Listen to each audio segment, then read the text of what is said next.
MP ఎన్నికలు సమీపిస్తున్న కొద్దీ తెలంగాణలో రాజకీయ పరిణామాలు వేగంగా మారుతున్నాయి. బీఆర్ఎస్ కు చెందిన పలువురు సిట్టింగ్ ఎమ్మెల్యేలు పార్టీలు మారుతున్నారు. ముఖ్యంగా Khairatabad MLA Danam Nagender, station Khanpur MLA Kadiyam Srihari BRS ను వీడి కాంగ్రెస్ లో చేరారు. వీరి బాటలోనే కొంతమంది ఎమ్మెల్యేలు కూడా కండువా కప్పుకునేందుకు సిద్ధంగా ఉన్నారనే ప్రచారం రాజకీయ వర్గాల్లో జోరుగా వినిపిస్తోంది. ఈ నేపథ్యంలో పార్టీకి వెన్నుపోటు పొడుస్తున్న వారి విషయంలో బీఆర్ఎస్ అంతే సీరియస్ యాక్షన్లోకి దిగబోతున్నట్లు తెలుస్తోంది. దానం కడియం బాటలో ఇతరులు పార్టీ మారకుండా ఉండేలా నిలువరించడంతో పాటు పార్టీ మారిన వారికి తగిన బుద్ధి చెప్పేలా పదవులకు రాజీనామా చేయాల్సిందే అనే డిమాండ్ వ్యూహాత్మకంగా అడుగులు వేయబోతున్నట్లు తెలుస్తోంది. ఈ మేరకు స్పీకర్కు ఫిర్యాదుతో పాటు అవసరమైతే లీగల్ ఫైట్ చేసేలా గులాబీ బాస్ ప్రణాళికలు రచిస్తున్నట్లు తెలుస్తోంది. అయితే తమ హయాంలో తీసుకున్న నిర్ణయాల విషయంలో బీఆర్ఎస్ పార్టీ కాంగ్రెస్ బీజేపీల దాడిని ఎదుర్కొంటోంది. ఇదే సమయంలో పలువురు సిట్టింగ్ ప్రజా ప్రతినిధులు పార్టీకి గుడ్ బై చెప్పి ప్రత్యర్థులతో చేతులు కలుపుతుండటం ఎంపీ ఎన్నికల్లో మరింత డ్యామేజీ కాబోతున్నదా అనే చర్చ జరుగుతోంది. కష్టకాలంలో పార్టీని మరింత ఇరకాటంలో పెడుతున్న ఎమ్మెల్యేల విషయంలో బీఆర్ఎస్ క్యాడర్ రగిలిపోతోంది. దీంతో వీరిని అంత తేలిగ్గా వదిలిపెట్టొద్దనే విషయానికి గులాబీ పార్టీ అధిష్టానం వచ్చినట్లు తెలుస్తోంది.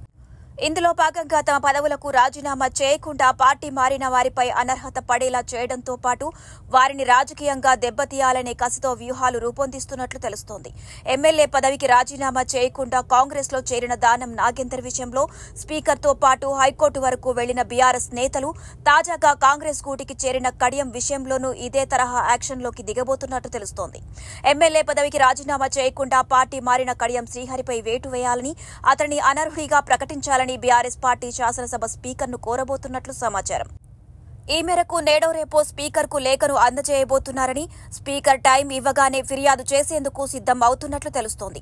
అయితే కడియం శ్రీహరి విషయంలో ఫిర్యాదుకు సిద్దమైనప్పటికీ స్పీకర్ అపాయింట్మెంట్ దొరకడం లేదనే టాక్ గులాబీ పార్టీలో వినిపిస్తోంది.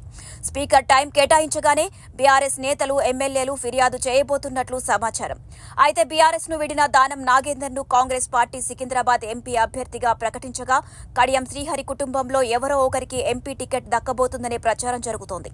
అయితే బీఆర్ఎస్ ను వీడుతున్న వీరికి తగిన గుణపాఠం చెప్పాలని హెచ్చరిస్తున్న బీఆర్ఎస్ అందుకు అనుగుణంగా అలాంటి వారి పొలిటికల్ కెరియర్ పై భారీ దెబ్బ పడేలా నిర్ణయాలు తీసుకున్నట్లు తెలుస్తోంది. పార్టీ మారిన వారు ఎన్నికల్లో పోటీ చేస్తే అలాంటి సెగ్మెంట్లలో వారిని ఖచ్చితంగా ఓడించేలా ప్రతిష్టాత్మకంగా తీసుకున్నట్లు తెలుస్తోంది. ఇప్పటికే సికింద్రాబాద్ విషయంలో దానంకు వ్యతిరేకంగా పద్మారావును బరిలోకి దింపగా ఇక్కడ బీఆర్ఎస్ గెలుపు కోసం స్వయంగా కేటీఆర్ రంగంలోకి దిగి ప్రచార పర్వంలో దూకుడు పెంచుతున్నారు. ఇక వరంగల్ విషయంలోనూ ఇదే స్ట్రాటజీని అమలు చేయబోతున్నట్లు తెలుస్తోంది.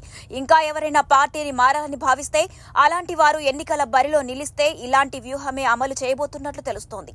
అయితే ఇక బీఆర్ఎస్ పార్టీ తరఫున గెలిచి కాంగ్రెస్ పార్టీలో చేరిన దానం నాగేందర్, కడియం శ్రీహరిలపై బీఆర్ఎస్ ట్విట్టర్ వేదికగా ఫైర్ అయింది.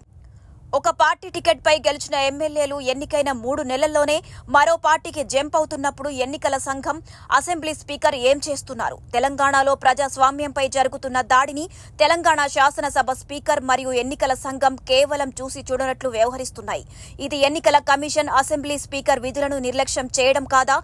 దానం నాగేందర్, కడియం శ్రీహరిలపై ఫిరాయింపుల నిరోధక చట్టం ప్రకారం చర్యలు తీసుకోవాలని ఎన్నికల కమిషన్ను, అసెంబ్లీ స్పీకర్ను కోరుతున్నాం అని ట్విట్టర్ వేదికగా తెలిపారు.